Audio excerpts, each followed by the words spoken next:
Welcome back, everybody. I'm Seth, and this is episode number 6 of #AskBRP. This week, I'm going to touch on a few different subjects based on questions you guys submitted. But before I get into that, let's have a quick recap of last week. So last week, I talked about what happens when someone brings me something fake. Specifically, what kind of person brings in fake stuff. How do I know what they brought in is fake? How does it make me feel, and what do I do about it?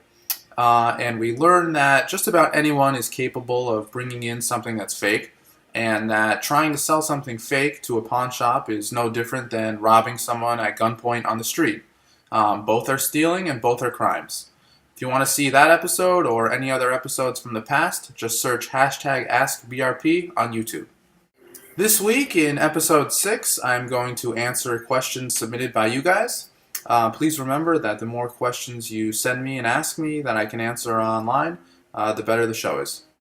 So today's first question is submitted by Allison, and she wants to know whether pawn shops are regulated.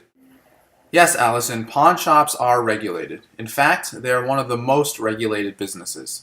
Every time a person comes in to sell or pawn an item, we have to fill out a form. And on the form, we have to get the client's name, their address, their phone number, email, their height, their weight, and we have to also get a signature and a fingerprint. And at the end of the day, we collect all the forms we use throughout the day and send it to our local police department. There's also strict rules on how long you have to hold something before you can sell it, and how long before someone defaults on a loan before you can sell it. Also, there are regulations on how much interest you can charge. Different states have different rules. In Florida, you can charge up to 25%. In other states, you have to charge a certain percentage, like 5% or 10%. And some other states have it where there's different levels. So if you have a $500 loan, you have to charge 5%. If it's a $1,000 loan, you have to charge 10%. So while there are different rules in different states, pawn shops are definitely regulated. Just depends, where you are. The second question is from Robert. He wants to know, if I pawn something, how do I get it back? Hello, Robert. That's actually a super simple answer.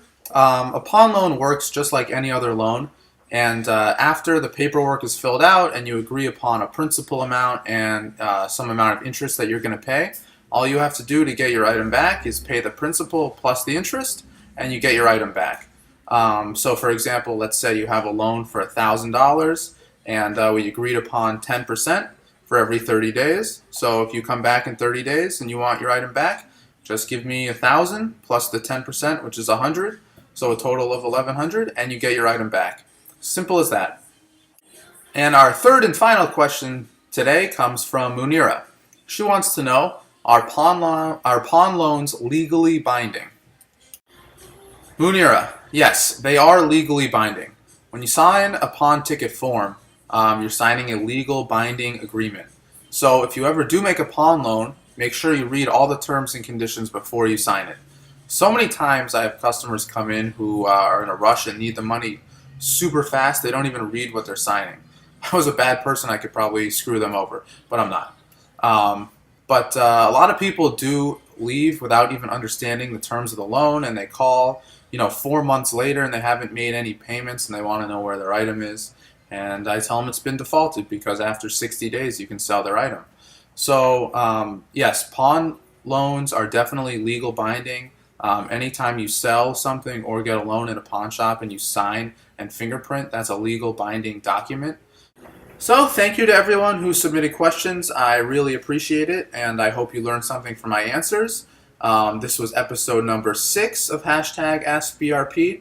Like I said in my previous videos, if you want to submit any questions for me to answer on the show, get in touch with me on Twitter or on Instagram. My handle is @BocaRatonPawn, and you can just use the hashtag #AskBRP.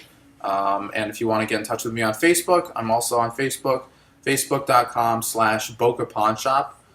Thanks again, guys, for watching, and we will see you next week.